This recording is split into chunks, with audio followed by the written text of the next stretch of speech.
The further quote is unreal. We went back and took a hard look at Jimmy. We grinded for a period of 3-4 days. And I think we both came back and said, you know what? We've got the long-term answer in our building right now. Can you imagine applying this to any other walk of life? Someone, an old fling hits you up on Facebook. You want to leave your wife for me? It's like, well, after 3 or 4 days of reflection, I was like, nope, I'm good where I'm at. Like, why are you saying this out loud? Why do you keep telling America, John Lynch and Kyle Shanahan, that you're in like, not in love with your quarterback? So, Jenna, to answer your question, what my reaction was this: 1211 Avenue of the Americas. That's the address of where we typically do the show and where I can receive mail.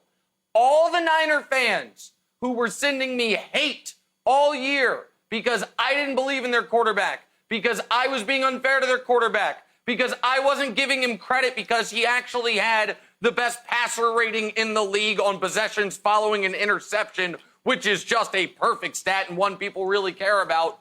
I feel about your quarterback the same way your coach and GM do, which is he might maybe be better than a 43-year-old coming off the worst season of his career. Like a counselor, or Your Honor, I rest my case on what Jimmy Garoppolo is and what his coaches believe that he is. Okay, I have a few takeaways from that.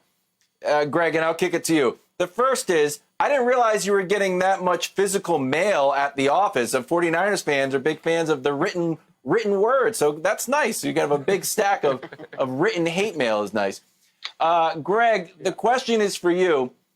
Is this really a concern that management needs to manage Jimmy G's ego? Are quarterbacks actually that fragile, or is this just part of business as usual in the NFL? It's both, but the quarterbacks are fragile. And I agree 100% with Nick. And why would you ever even continue to talk about it? Your head coach has talked about it, and then now your general manager has talked about it. If I'm Jimmy Garoppolo, I can listen. I have a set of ears. If I can interpret what they're saying, they're basically saying, I'm the quarterback just for now. But for the future, there is some uncertainty. Obviously, if they were looking into Tom Brady the way that they had all exclaimed that they are. And so if I'm Jimmy G, I take some ownership and I do a real good self-assessment and make sure that I am the long-term quarterback that they are looking for. Because right now they have some preconceived notions that maybe he's not. Like, I don't know. And so he could be shopped. He could be replaced with a draft pick down the road.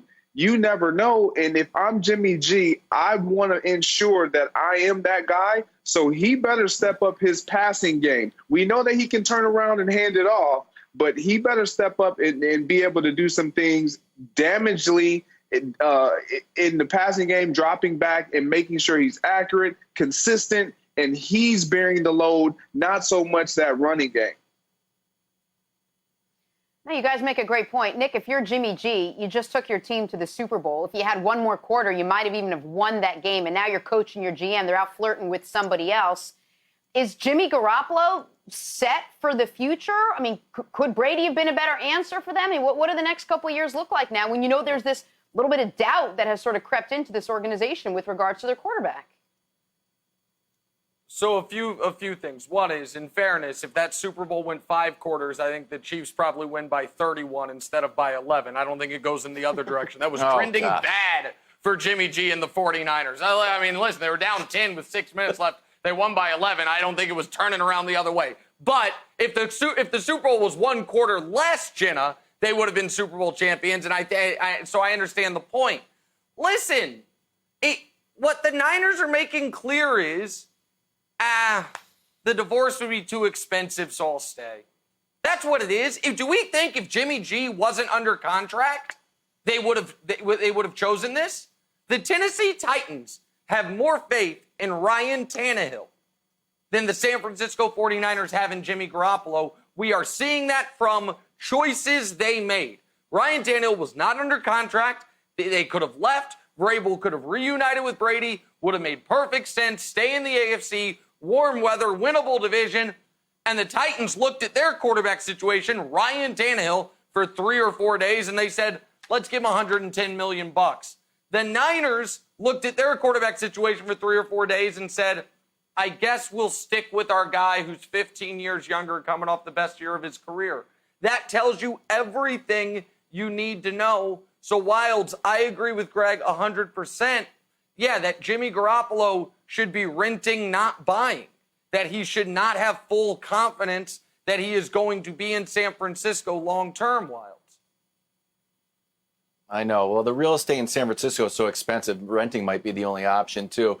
Greg, I think the question here is, like, what is Jimmy G actually supposed to do? If he came out publicly and he's like, hey, I want to throw it around the field.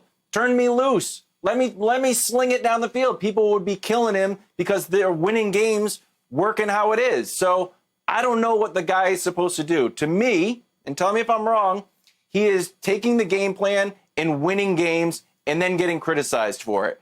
What is he supposed to do? Well, it's not just about him taking the game plan and winning. It's the way that it looks. The optics are everything. And when you're a quarterback that was highly paid and you hadn't really shown a whole lot as far as leading a team to wins outside of the few wins that he won with the New England Patriots, you get paid, you come over here, and now you're the savior. You better play like it. We're talking about a franchise that was at quarterback with Joe Montana, Steve Young, great quarterback play. He has to be that next heir apparent. And right now, with what we've seen, it's not about Jimmy G. It's about Kyle Shanahan and his offensive scheme to get other guys open. Thanks for watching. Subscribe here to get the latest from the show. Also, be sure to check out more of the best clips from First Things First, or go watch a few segments from our other shows on FS1.